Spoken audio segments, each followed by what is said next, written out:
Alam mo ba na hindi lahat ng murang pabango ay low quality?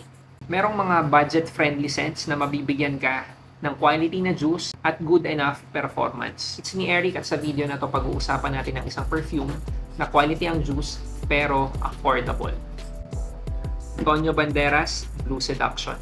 Hindi lahat ng pabango kailangan maging expensive para makuha mo yung quality scent na hinahanap mo. Hindi rin lahat ng pabango bagay sa init ng Pilipinas. Kung gusto mo ng affordable quality ang juice at bagay sa weather ng Pilipinas, baka ito na yun.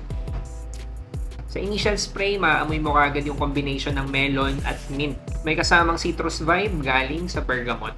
Smooth at watery. Fresco, light at relax lang ang dating.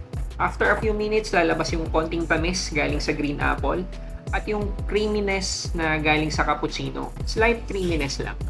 At hindi siya amoy kape. Yung cappuccino dito, nagbibigay lang na softness at konting twist para siguro hindi maging flat yung freshness niya. May konting kiliti kumbaga. Sa dry down, lalabas yung soft woody notes at yung amber which adds depth dun sa scent. From aquatic, nagiging fruity fresh, tapos unti-unti, nagiging woody fresh. Suabe lang yung transition niya. All throughout, may freshness. Yung overall na vibe ng scent niya, very reminiscent sa Versace Man Eau Fraiche. Siguro kung ikukumpara ko sila side by side, ang sasabihin ko lang, may tamis ako nakukuha dito na hindi ko nakukuha gaano kay Versace Man Eau Fraiche. Usapang performance. Ang longevity niya approximately 6 hours sa balat. Depende naman lagi sa init, depende naman lagi sa activity mo. Kasi kung mas pinagpapawisan ka, kung yung activity mo ay pagpapawisan ka talaga, shorter than 6 hours, diba? Kung mas mainit, shorter than 6 hours. Hindi rin siya beast mode pero sulit na for the price. For the projection, pwede na, mga light to moderate lang, hindi rin siya nagsusumigaw. Tipong maamoy ka ng kausap mo, tipong maamoy ka ng katabi mo, tipong maamoy ka ng tao na dumaan sa gilid mo. Sillage, light to moderate lang din. Nag-iwan siya ng scent trail na pleasant.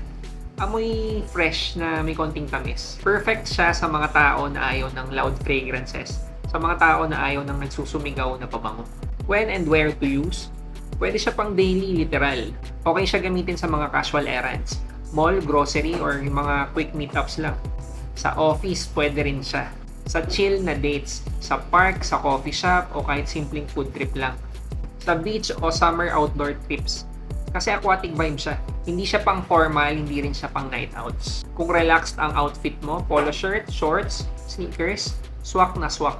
Kumbaga, pang mga araw na chill lang. Age suitability, bagay siya sa mga teenagers, young professionals, o kahit siguro nasa mid-30s ka na kung gusto mo mag-amoy bagets, ayaw mo mag-amoy tatay, pwede sa'yo to. Kung gusto mo ng pabangong approachable, friendly, at hindi intimidating, pasok siya doon sa ganong classification. Kung gusto mo ng youthful pero hindi pa bebe yung dating, ito na yun. Hindi mo kailangan gumastos ng malaki para sa quality na juice pantapat sa init ng Pilipinas. Less than 2,000 pesos for a 100 ml bottle. Antonio Banderas, Blue Seduction. Kaya kung gusto mo ng scent na effortless, easy to wear at sobrang affordable, try mo na to.